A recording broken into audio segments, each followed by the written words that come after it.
အားလုံးပဲမင်္ဂလာပါတက်ပိုင်စီရဲ့ကြိုဆိုပါရစေအခုဆိုလို့ရှိရင် Samsung ရဲ့နောက်ပိုင်းထွက်တဲ့ဒီ Galaxy A series တွေကလည်းတော်တော်များသိကြတယ်တော်တော်လေးကျန်းလာပြီကျွန်တော်လည်းသုံးကြည့်ရသလောက်ကျန်းတယ်လို့ပြောလို့ရတယ်ပေါ့နော်အခုကျွန်တော်လက်ထဲကိုလည်း Samsung ကအသစ်ထွက်ထားတဲ့ Samsung Galaxy A26 လည်းရောက်နေပြီဆိုတော့ကျွန်တော်ဒီနေ့ဒီဗီဒီယိုမှာတော့ဒီကောင် performance test လုပ်ကြည့်မယ်ပေါ့နော် performance ဆိုတဲ့အပိုင်းမှာတော့ကျွန်တော်ကတော့ဒီသူ့ရဲ့ performance ကိုဘယ်လိုတိုင်းနာမလဲဆိုလို့ရှိရင်နံပါတ်1ကသူဘာ AI feature တွေသုံးလို့ရမလဲပြီးလို့ရှိရင်သူ့ရဲ့ဒီ durability ပေါ့နော်အကျန်းခံမှုကဘယ်လိုမျိုးရှိမလဲပြီးတော့ camera feature တွေရောဘယ်လိုမျိုးရှိလဲဆိုတာနဲ့ပြီးတော့ဘာတွေသုံးလို့ရမလဲဆိုတော့ကျွန်တော်အဓိကစမ်းသွားမှာပေါ့နော်အဲ့ဒါမှလည်း user တွေနဲ့ဒီ phone တစ်လုံးကိုဝယ်မယ်ဆိုလို့ရှိရင်ဝယ်သင့်မဝယ်သင့်ကိုယ်နဲ့ကြိုက်မကြိုက်ကြည့်လို့ရတာပေါ့နော်အဲ့တော့ကြည့်လိုက်ရအောင်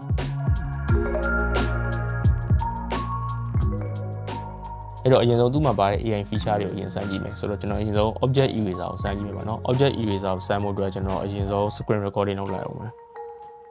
ဆိုတော့ရပြီပေါ့နော်ကျွန်တော်ခု touch me ရဲ့နေရာလေးတွေကတော့ပေါ်နေမယ် object eraser ကိုဘာပုံလုပ်ရင်ကောင်းမလဲဆိုရင်ဒီပုံပေါ့ဒီပုံမှာထားလိုက်ပါတော့ okay ဒီပုံကျွန်တော်တို့ object eraser လုပ်မယ်ဆိုရင်သူ့ရဲ့ performance ကဘယ်လိုနေမလဲကြည့်အောင်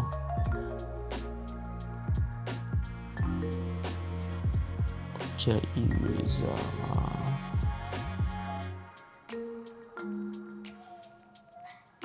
လူပုံနေဆိုလို့ရှိရင်တော့ auto select မှတ်ပြီးပေါ့နော်အဲ့မှာကျွန်တော် erase နေလိုက်အောင် okay ဆိုတော့တစ်ချက်တည်းနဲ့ကျွန်တော်တို့ကဖြတ်လို့ရတယ်ဆိုတော့ဒါလည်းမစိုးဘူးအဲ့မှာကျွန်တော်တို့ save လုပ်လိုက်ပေါ့ save a copy ပေါ့နော်အရင်ပုံနဲ့အခုပုံနဲ့ဆိုရင်တော်တော်လေးကွာတာကိုတွေ့ရတယ်နောက်တစ်ခုသဘောကျတာကသူက AI remaster ဆိုတဲ့ဟာလည်းပါတယ်ဥပမာကျွန်တော်ဒီပုံပဲထားလိုက်ပါတော့ဒီပုံဆိုလို့ရှိရင်နည်းဟို lighting ကအလင်းမောင်သိမ့်မညီဘူးပေါ့နော်အဲ့လိုမျိုးဟာတွေဆိုလဲကျွန်တော်တို့ကဟိုကို edit ထဲမှာသွားပြီးပြင်နေစရာမလိုဘူး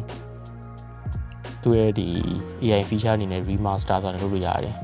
အဲ့မှာသူရဲ့ AI feature တစ်ခုဖြစ်တဲ့သူက auto ဒီအလင်းမောင်တွေလည်း adjust လုပ်ပေးတယ်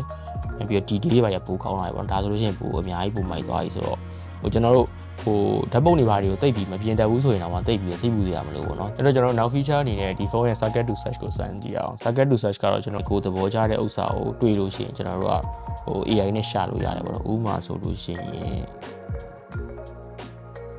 ဒီမုံမဲထားလိုက်ပါတော့ဒီမုံကိုကျွန်တော်တို့က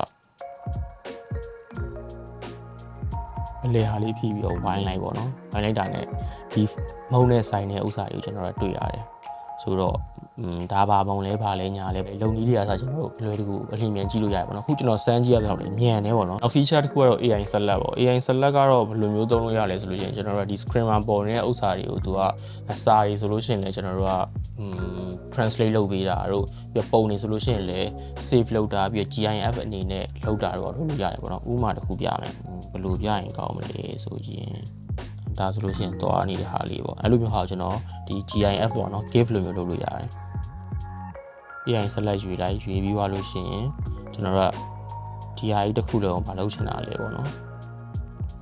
DI တစ်ခုလုံးမှာဒီ save လုပ်လို့လည်းရတယ်ပြီးတော့ crop လုပ်လို့ရတယ် wallpaper လုပ်တိတ်တာလုပ်လို့ရတယ်ဒီမှာကျွန်တော်တို့ကနေပြီးတော့ create GIF ဆိုတာရှိတယ်ဒါနှိပ်လိုက်အဲ့မှာ record လုပ်ပြီးတော့ဒီဗီဒီယိုကျွန်တော်ကနေပြီးတော့ဗီဒီယိုအတူလေးကိုယ့်ကို save လုပ်လို့ရတယ်ဒါတကယ်ချင်းလေးနဲ့အပျော်ရပါရှောက်လုပ်လို့ရတာပေါ့နော်နောက်တစ်ခုကတော့ဒါတော့ English လိုတွေရေးတာလို့ပေါ့တကယ်လို့တရုတ်လိုတွေတို့တခြား language တွေရေးရတယ်လည်းကျွန်တော်အဲ့စာလေးတွေကို select လုပ်ပြီးတော့တခါတည်းဒီမှာနေ live translate ပေါ့နော်ကြည့်လို့ရတယ်အဲ့ဒါကတော့မစိုးဘူးပေါ့နော်ဒီ AI feature တွေကတော့သဘောကျရတဲ့မှာပါပြီးသားပဲကင်မရာပိုင်းမှာတော့သူ Galaxy A26 မှာဆိုလို့ရှိရင်သူက50 megapixel OIS main camera နဲ့8 megapixel ultra wide camera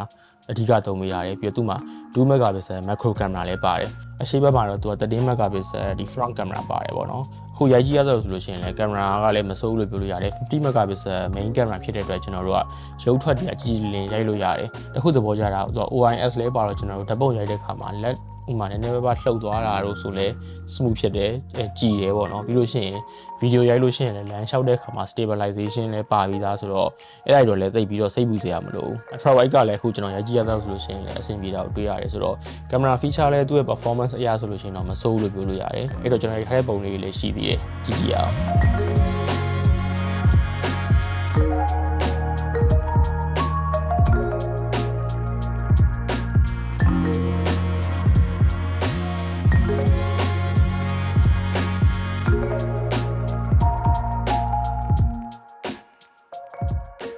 နောက်တစ်ခုကတော့ Galaxy AI အသစ်မှာပါလာတဲ့ဒီ create filter ဆိုတဲ့ဒီ AI feature အသစ်ကလည်းမိုက်တယ်ပေါ့နော်အဲ့ဒါကိုဒီကောင်မှာရောကောင်းသုံးလို့ရလားဆိုတာကျွန်တော်စမ်းသုံးကြည့်မယ်စမ်းသုံးကြည့်မယ်ဆိုတော့သူကဘယ်လိုသုံးရလဲဆိုလို့ရှိရင်ကျွန်တော်တို့ကအရင်ဆုံးကိုကြိုက်တဲ့ filter တစ်ခုခုဟို filter ဟုတ်ပါဘူးဓာတ်ပုံတစ်ခုခုပေါ့နော်ဥပမာ Pinterest ကပဲဖြစ်ဖြစ်ဒါမှမဟုတ်ရုပ်ရှင်တို့ဘာလို့ဖြစ်ဖြစ်အဲ့လိုမျိုး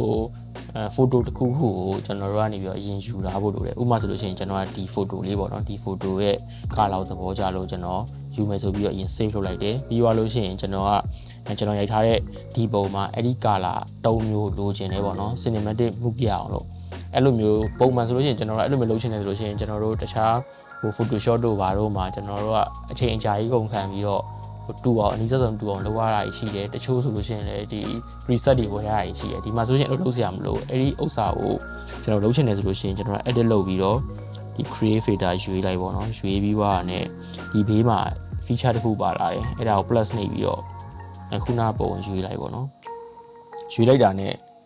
ခဏလေးတွင်းမှာပဲကျွန်တော်တို့ကခုနမှုကိုရတယ်ပေါ့နော်ဒါ